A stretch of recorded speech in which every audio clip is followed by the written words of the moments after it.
Get your tissues or your popcorn ready, because today we're digging through the dirtiest laundry of movie legends that studio bosses spent decades trying to bleach clean.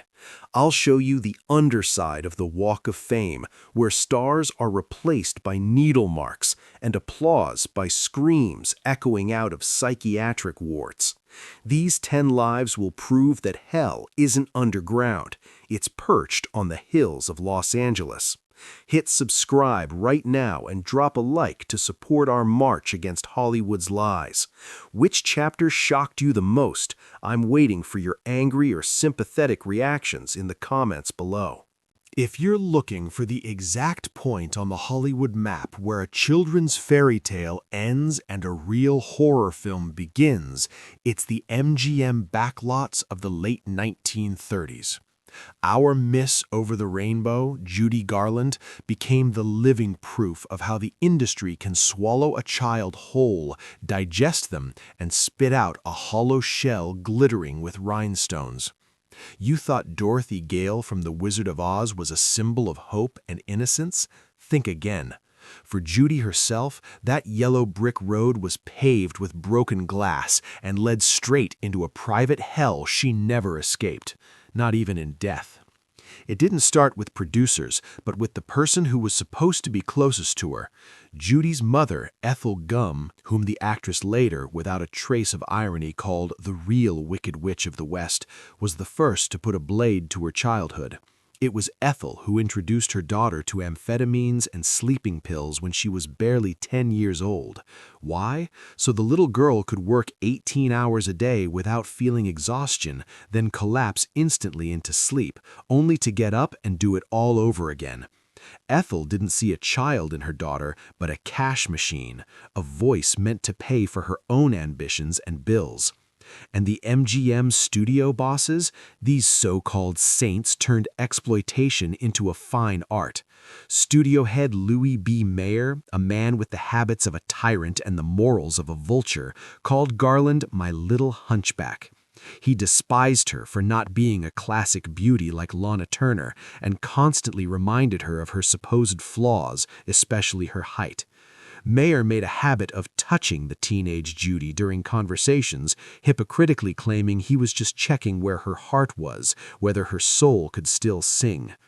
It was a campaign of humiliation that shattered her psyche faster than any drug ever could.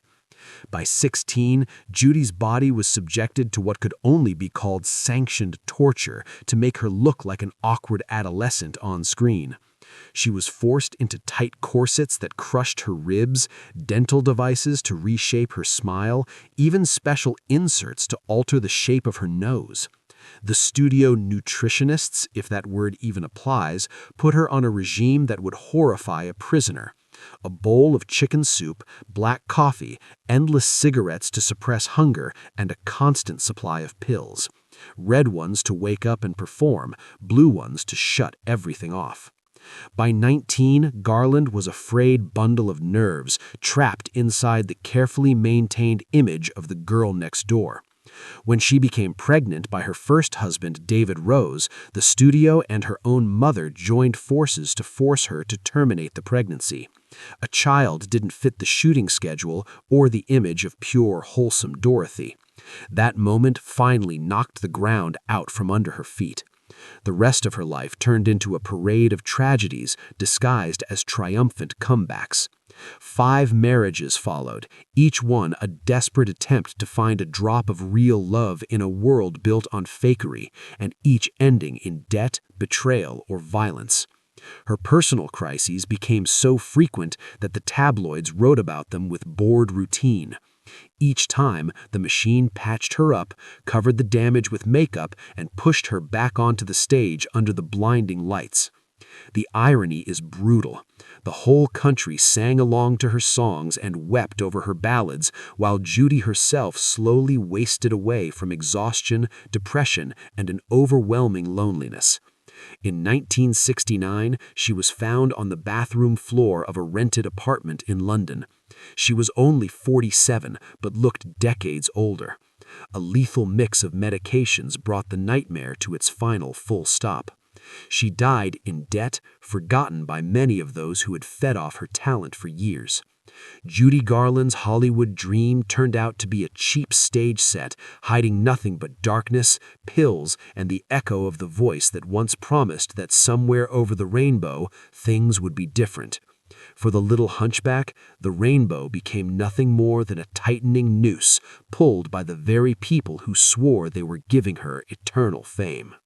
If you ever believed that the sparkle of diamonds and platinum curls were synonymous with happiness, look closely at Marilyn Monroe, Hollywood's ultimate blonde, who was in fact the deepest and most painful wound of the Dream Factory. Marilyn was so profoundly torn inside that her existence resembled an endless attempt to glue together a shattered vase under the relentless aim of hundreds of cameras. Even her fellow sufferer, Montgomery Clift, himself a walking disaster, once admitted as he looked at her that she had it far worse than he did. Marilyn's life was not merely chaos, it was a slow descent into the abyss, draped in silk and fur. She was constantly late, ruined takes, forgot the simplest lines, not out of whim, but because her mind was perpetually clouded by heavy tranquilizers and alcohol. She lived inside a dense fog of barbiturates, trying to silence the ringing in her ears caused by her own loneliness and the constant terror of becoming unwanted. By 1962, this chaos had reached its peak. Her final year became a chain of public humiliations and private breakdowns. Her dismissal from the film Something's Got to Give, dangerous and ambiguous relationships with the Kennedy brothers, who treated her like a bright, disposable toy, and an absolute icy solitude in an empty house whose walls pressed in harder than all the paparazzi in the world combined. The end of this tragedy came in August 1962, and it was as far removed from glamour as possible. Marilyn was found naked, lying face down on her bed, a telephone receiver clutched in her hand, as if in the final second she had been trying to reach someone who could still save her. On the nightstand beside her lay a graveyard of empty sleeping pill bottles. The official verdict read probable suicide, but those words only fueled decades of conspiracy theories. Rumors of a contract killing orchestrated by the FBI or a cleanup operation tied to the Kennedy clan have never fully faded. The most disturbing details emerged during the autopsy. Pathologists were forced to suggest that the lethal dose had been administered via enema, since no traces of pills were found in her stomach, and injection marks on her body were either too numerous or deliberately concealed. Imagine such a glamorous death for the defining icon of an era, to die in utter indignity, reduced to a medical argument over the method of poison delivery. After her death, a chilling wave of suicides swept across America. Fans sincerely believed that if even a goddess who seemed to have everything found no reason to live, then ordinary mortals had even less reason to remain on this earth. Marilyn Monroe was a product of a system that first created her from a small, vulnerable Norma Jean and then methodically destroyed her, demanding that she remain forever young and foolish, a decorative doll. She desperately tried to prove she was a serious actress, studied with Lee Strasberg, read Dostoevsky, but Hollywood wanted only her body and her seductive gaze. Her tragedy was that she was too intelligent for the role imposed on her and too fragile to escape it. She became a victim of her own image, trapped by barbiturates and the hope that someone might one day love the real her, not the platinum illusion on a poster. She left behind nothing but a cloud of legends and a haunting question. What is the price of a smile that hides the simple desire to stop feeling pain? Marilyn proved that in Hollywood you can be the most desired woman on the planet and still die from a lack of basic human warmth, turning into a beautiful but lifeless mannequin carefully laid into a coffin beneath the flash of cameras.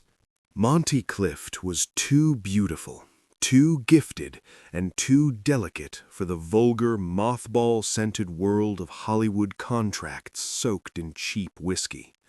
If Judy Garland was broken in childhood, Monty's destruction began almost in the cradle. His tyrannical mother, obsessed with the idea of aristocratic origins, raised her son in near total isolation from ordinary people, drilling into him the belief that he was a being of a higher order, above anything mundane or crude. But when Monty finally collided with the real Hollywood, he discovered that this so-called higher world was built on greed, hypocrisy, and filth. Clift genuinely despised the system that turned him into an idol. He clashed openly with icons like John Wayne, whom he considered an untalented slab of flesh, and looked down on Olivia de Havilland for what he saw as her cloying, artificial style. For Monty, acting was surgery of the soul. For the studios, he was just a handsome face on a poster, designed to extract money from sentimental housewives. This inner war with the industry and with his own identity was already turning his life into a private hell long before the crash that would define him. The true nightmare, later etched into film history as the longest suicide, began on a May night in 1956. Driving home from a party hosted by his only real friend, Elizabeth Taylor, Clift lost control of his car and slammed into a tree at high speed. What followed belonged in a horror film. Elizabeth desperately fought to keep him alive until help arrived. The face once worshipped as angelic was left shattered. Surgeons did what they could, but no miracle came. One side of his face remained partially paralyzed, his expressions forever distorted. When Clift returned to the set of Raintree County, the crew barely recognized him. Standing before them was a living ghost, his features stiff like a wax mask frozen in pain. From that moment on, alcohol and tranquilizers became his closest companions. He consumed them in staggering amounts just to summon the strength to leave his house. For the next 10 years, he dismantled himself with grim precision. The former heartthrob faded into a twitchy shadow, a restless apparition who unnerved directors with his unpredictability. His life became an endless loop of depression, drunken scandals, and frantic attempts to forget. He watched his fame slip through his fingers as new icons like Brando took his place at the top. Tennessee Williams later remarked with cruel accuracy that Brando owed his career to Monty's slow destruction. Clift vacated the role of the tortured hero by ceasing piece by piece to be a functioning human being. In 1966, his heart, worn down by chemicals and constant strain, finally gave out. He was 45. He died alone, leaving behind only a handful of brilliant performances and the chilling realization that Hollywood is a place where even an angelic face demands payment in flesh and soul, carved away day after day. His death was not so much a tragedy as a long-awaited release from a body that had become a chamber of torment. Frances Farmer. If you think modern scandals involving canceled celebrities or brutal custody battles are harsh, then you know nothing about the fate of Frances Farmer.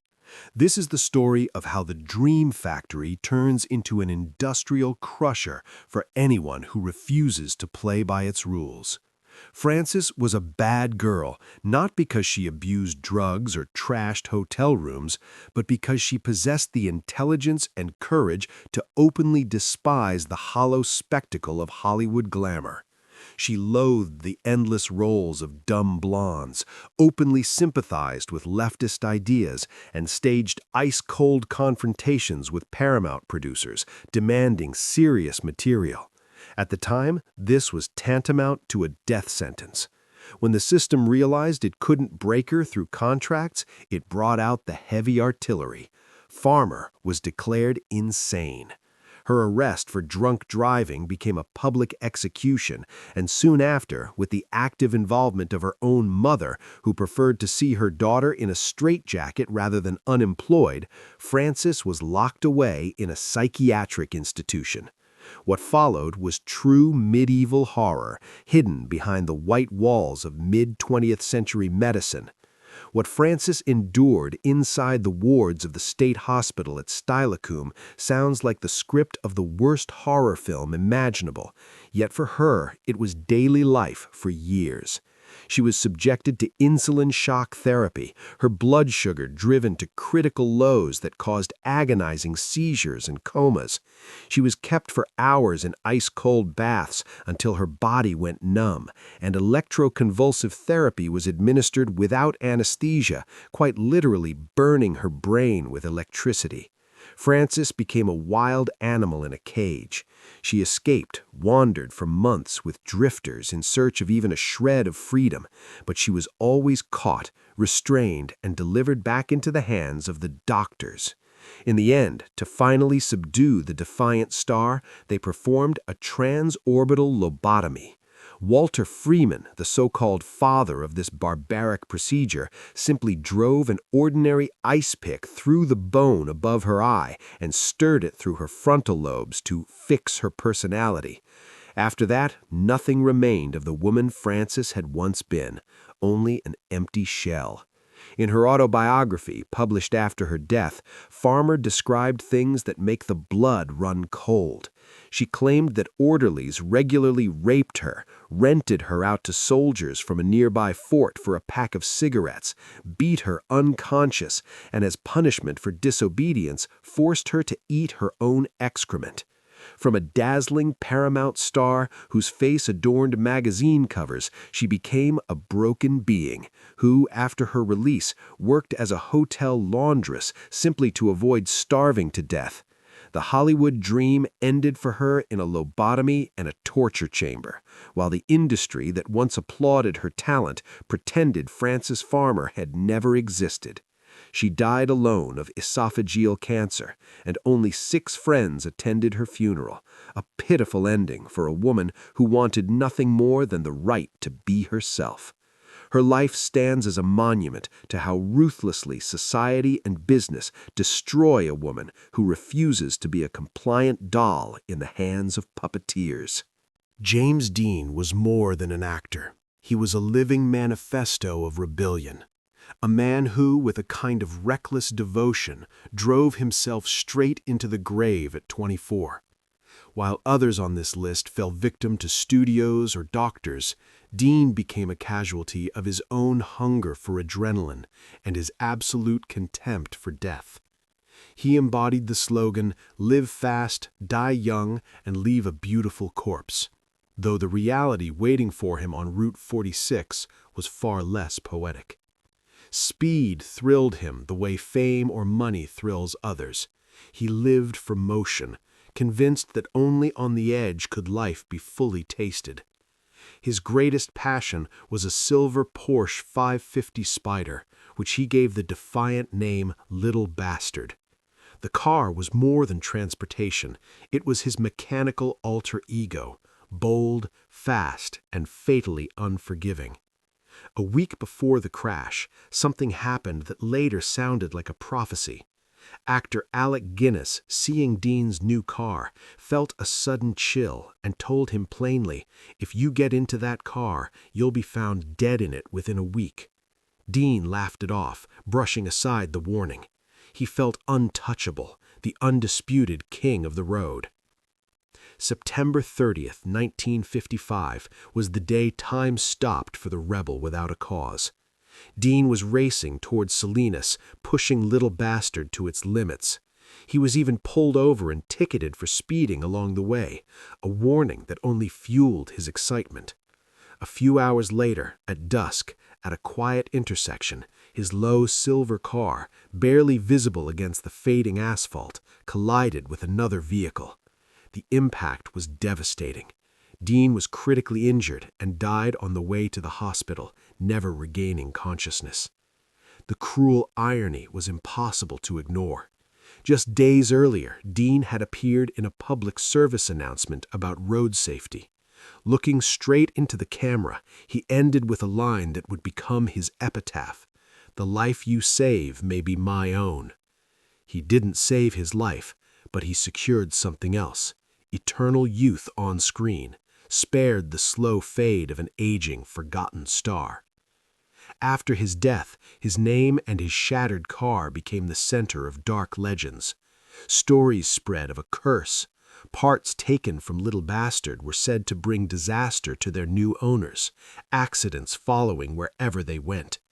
Eventually, the remains of the car vanished during transport, feeding rumors that Dean had taken it with him into the underworld.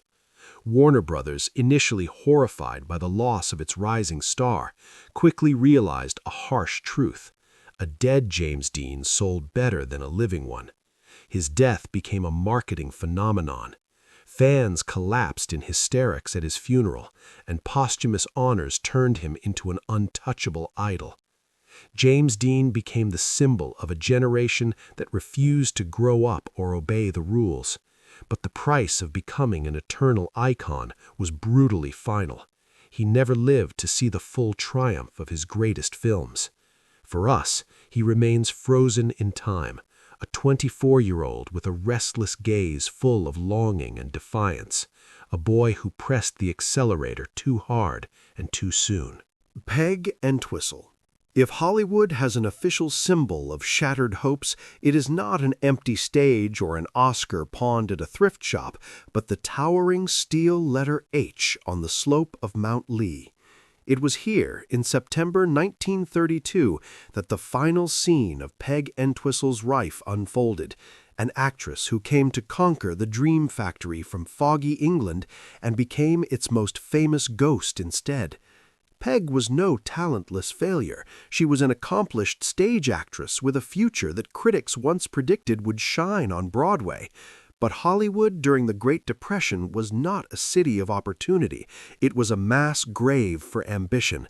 Peg arrived at the worst possible moment, when studios counted every cent and thousands of beautiful young women were willing to do anything for a single meal.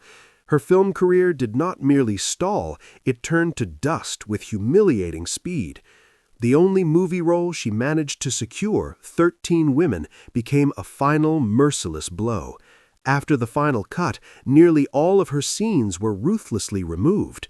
She was no longer needed by the industry to which she had given everything, and that cold rejection crushed her will to live. The night of September 16, 1932, was stifling and ominous. 24-year-old Peg told her uncle she was going for a walk to the nearest drugstore, but instead began her long climb toward the famous Hollywoodland sign. At the time, the letters were not yet a sacred icon, but a simple advertisement for a residential development, and they were not guarded as they are today. Peg approached the first letter, a massive H, nearly 50 feet tall. She was not hysterical, not acting in a moment of madness. Her movements were terrifyingly calm and deliberate. She removed her expensive coat, folded it neatly, and placed her handbag beside it. Then she climbed the maintenance ladder to the very top of the steel structure. Picture the scene.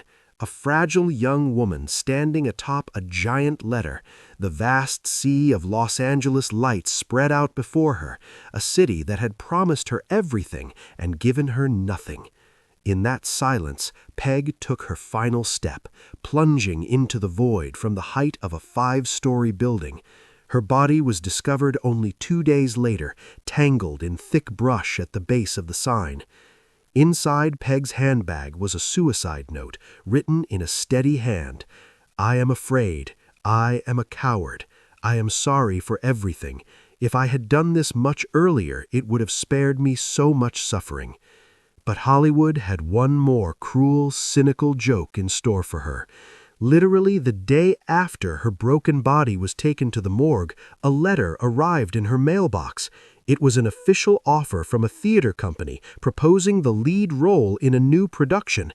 In an irony that feels like the plot of a cheap horror film, Peg was being offered the part of a young woman who commits suicide at the end of the play. Fate seemed to mock her, granting her what she had wanted exactly 24 hours too late to save her life. Peg Entwistle's death became one of California's most enduring urban legends. Ever since, park rangers in Griffith Park and random tourists have reported sightings of a strange woman in 1930s clothing wandering near the base of the sign. They say that just before she appears, the air fills with a heavy, suffocating scent of gardenias, her favorite perfume. The ghost of the letter H stands as an eternal reminder that Hollywood is a place where the line between fame and oblivion is as thin as a knife's edge, and long-awaited recognition can arrive in the form of a letter that no one is left to open. Peg wanted her name to be known, and she achieved that goal, but the price of that credit on a mountainside was unbearably high. She remains in history not as a great actress, but as the girl from the Hollywood sign, a victim of her own dream and of a city that feeds human souls. If fate possessed even a trace of restraint, Jean Tierney would have lived the life of a fairy tale princess. She was aristocratic perfection incarnate. Flawless cheekbones, a gaze capable of melting ice, and the status of one of Fox's most coveted stars. But in Hollywood, perfection always demands a blood price, and for Jean, the bill arrived in the form of an adoring fan. What followed was not a melodrama, but a psychological thriller that began in 1943, when Tierney, pregnant with her first daughter Daria, volunteered to attend a charity event at the Hollywood Canteen to lift the spirits of soldiers. In the middle of the war, stars believed it was their duty to shake hands with heroes, never suspecting that someone in the crowd could quietly destroy their future. One woman in uniform broke through the line and greeted Jean with a radiant smile and an eager handshake. Tierney, raised as a true lady, returned the gesture without hesitation, failing to notice a strange rash on the woman's face. A few days later, Jean fell ill with a high fever. The diagnosis, rubella, was devastating for a pregnant woman, but she clung to hope until the very end. There was no miracle. Jean's daughter was born prematurely, barely weighing a kilogram, and her list of conditions read like a medical catalog of tragedy. The child was almost blind, completely deaf, and suffered from severe cognitive impairments. For Tierney, whose life had been a procession of triumphs, the blow was shattering.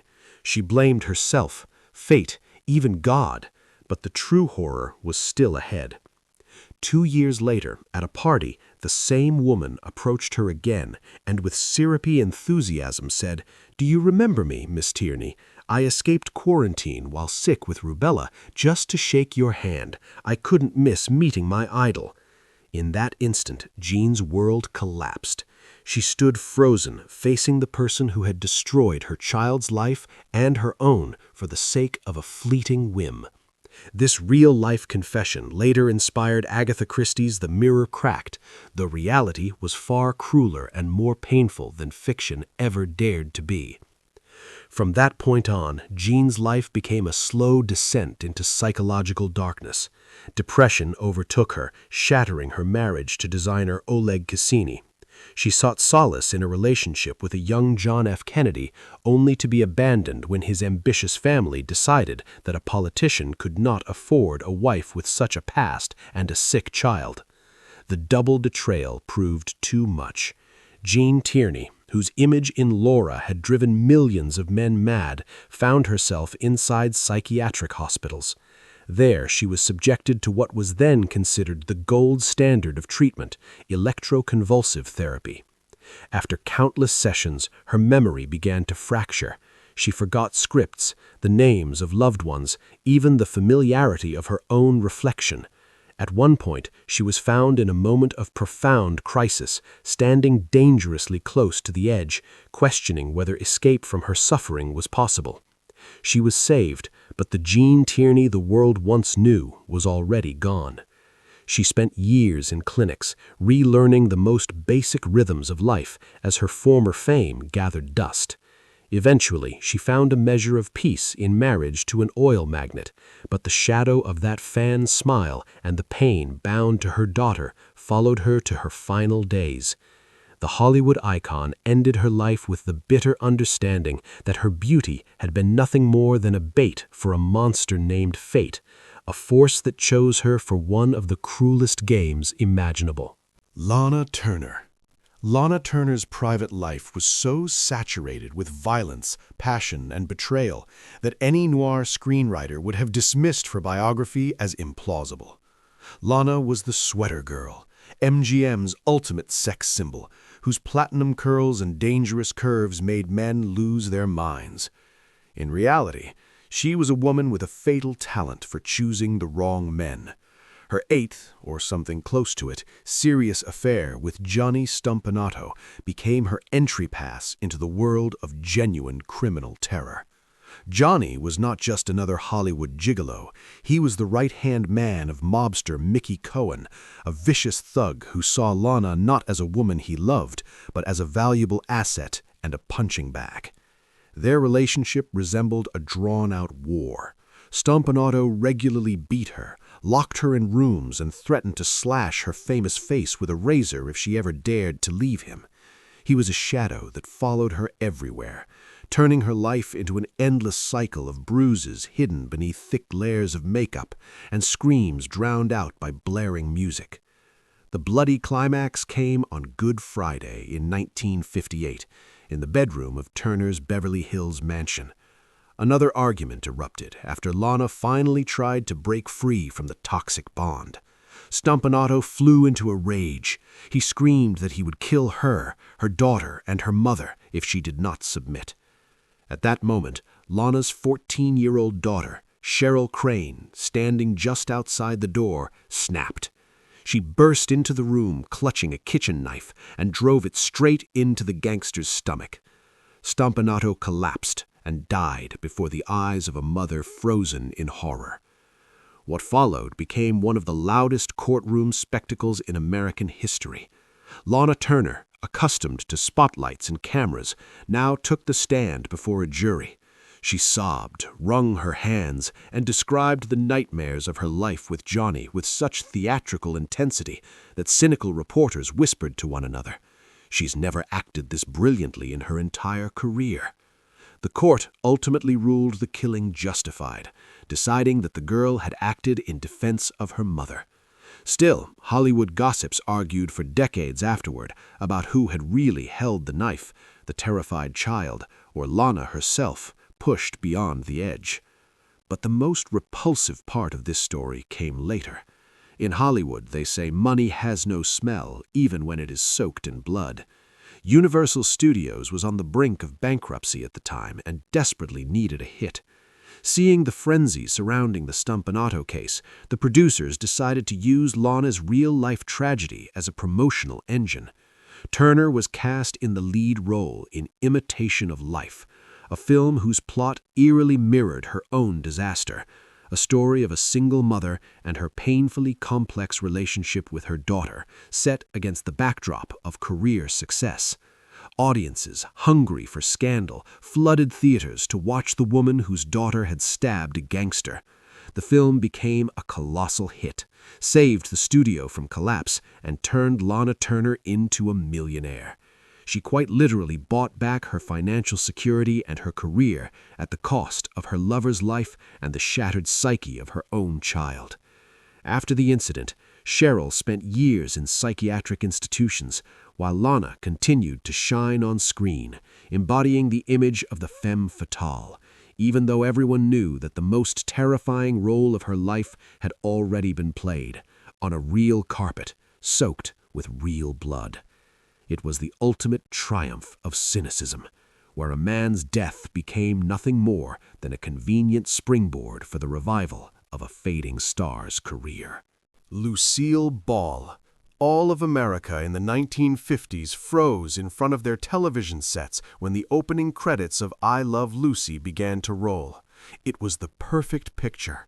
Fiery, red-headed Lucy and her charming Cuban husband, Desi, bickering over nonsense, but always reconciling by the final scene to thunderous applause. Yet the moment the red camera lights went dark and the audience went home, the set of that happy life collapsed faster than a house of cards in a storm. Lucille Ball was the undisputed queen of comedy, but her real life behind the scenes of the world's funniest sitcom was a prolonged tragedy, soaked in the stench of alcohol, cheap perfume from mistresses, and cold, simmering rage. Desi Arnaz, who on screen played a hot-tempered but devoted husband, was in reality an uncontrollable womanizer and a heavy drinker. His wife's fame felt like a personal insult to his sense of Latin machismo, and he answered that wound in the only way he knew. He drank relentlessly and never passed up a skirt within a mile of Desilu Studios. Lucille endured this humiliation for 20 years, turning her life into a brutal, non-stop job of preserving the image of the perfect couple for ratings and the millions their joint empire brought in. Their marriage was not a union of two hearts, but a toxic contract, every clause signed in tears. Desi could disappear for days, drinking, gambling, and chasing women, while Lucille rehearsed alone, polishing the gags that would make the nation roar with laughter the next evening. She knew about every affair, every waitress and extra he dragged into bed, yet she kept smiling on camera because the Lucy and Desi brand mattered more than her own dignity. Sometimes her patience snapped and the house turned into a battlefield. Once pushed beyond endurance by yet another drunken episode, Lucille lost control and lashed out in fury, sending her husband crashing out of the house and onto the lawn below. But the very next morning, both of them perfectly groomed and made up, they stood before the cameras, joking and embracing, sustaining the illusion of domestic bliss for millions of viewers who dreamed of a love just like theirs. The unraveling of that long lie came only in 1960, when pretending became physically impossible. Even black and white film could no longer hide the hatred beneath the makeup. They divorced, leaving behind a vast television empire and millions of stunned fans who could not accept that their idols had been living in quiet contempt for years. Lucille Ball carried to the end of her life the mark of a woman who bought success at the cost of her own happiness. She was the queen of comedy, but her laughter was always laced with pain. Her story stands as a dark monument to an era when, for the sake of a hit show, people were willing to turn their lives into an endless performance where every joke masked despair and every smile hid the urge to shatter the illusion. She proved that it is possible to make the entire world laugh while being one of the loneliest women in it, and that the sacred bonds of Hollywood marriage are often nothing more than a well-written script for another profitable season. Joan Crawford. If there is a separate throne in Hollywood's hell for those who sold their soul, body, and sanity for a place on Olympus, Joan Crawford sits upon it. She was not merely an actress. She was a self-created force of nature, one that burned every trace of humanity out of herself to become a flawless screen product. To claw her way from poverty and obscurity into the glittering world of the Golden Age, Lucille Le Sueur, the star's real name, stopped at absolutely nothing. In her closet, behind rows of immaculate gowns, lay skeletons that would give modern PR managers a heart attack. At least 2 pornographic films shot in the silent era, when the future icon took any work she could to avoid starving. She was willing to do anything, scheme, sleep with the right producers, and wage a lifelong venomous war with Bette Davis, a feud she sustained for decades with sadistic delight. Crawford crafted her myth with surgical precision, but the price of that myth was unbearably high for everyone who dared to call her mother. In her private life, Joan was not just a tyrant, but a full-fledged dictator in a skirt, obsessed with cleanliness and control. Her adopted daughter, Christina, later published the memoir Mommy Dearest, a book that shocked America and forever shattered the image of the caring, heroic mother. Crawford was possessed by a manic fixation on sterility. She could force her children to scrub floors for hours if she found a single speck of dust. The most infamous episode, forever etched into pop culture, involved her rages over wire hangers. She would burst into a child's room in the middle of the night and beat her daughter with those very hangers simply because clothes were hanging incorrectly. Joan was a slave to her image and demanded the same submission from everyone around her. Her methods of preserving beauty bordered on madness. She tortured herself with extreme diets, and persistent Hollywood rumors claimed that in her youth she had even swallowed tapeworms to avoid gaining a single ounce of fat. She chewed every bite of food 700 times. Yes, 700, turning an ordinary meal into a mechanical ritual of self-punishment. Crawford's sexual life was as predatory and chaotic as her career. She recognized no boundaries. Rumors swirled about her bisexuality and even about attempts to seduce Marilyn Monroe, simply to assert dominance over a new generation of stars. Yet behind the Iron Lady facade lay a bottomless loneliness.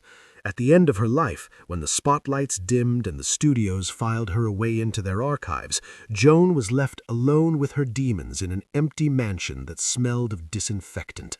She became a recluse, hiding from a world that no longer saw her as a goddess. She died in 1977, and according to legend, her last words were spoken to a housekeeper who began praying at her bedside. "Damn it, don't you dare ask God to help me." Even facing death, she refused to acknowledge weakness. Crawford left behind only bitter memoirs from wounded children and the reputation of a monster wrapped in silk. Her life became the perfect conclusion to this list, proof that in Hollywood you can reach the absolute summit only to find nothing there but icy wind, the hatred of those closest to you, and wire hangers in an empty closet. A brilliant finale for a star who never understood that life is more than a good angle and a bleached smile. This is what the underside of the Golden Age really looks like, not under the glow of spotlights or the swell of orchestras, but in the silence of empty bathrooms, in the sterile wards of psychiatric hospitals, and in the dead hush that follows the fatal scream of breaks. We're used to seeing these faces as divine icons, frozen in eternity, but behind every one of them lies a price most of us would be terrified even to imagine. Hollywood of that era wasn't just an entertainment industry. It was a ravenous idol that demanded human sacrifice in exchange for immortality on celluloid. Some were broken at the starting line, fed pills before they were even 10. Others had their minds scorched by electric shocks for saying one word too many.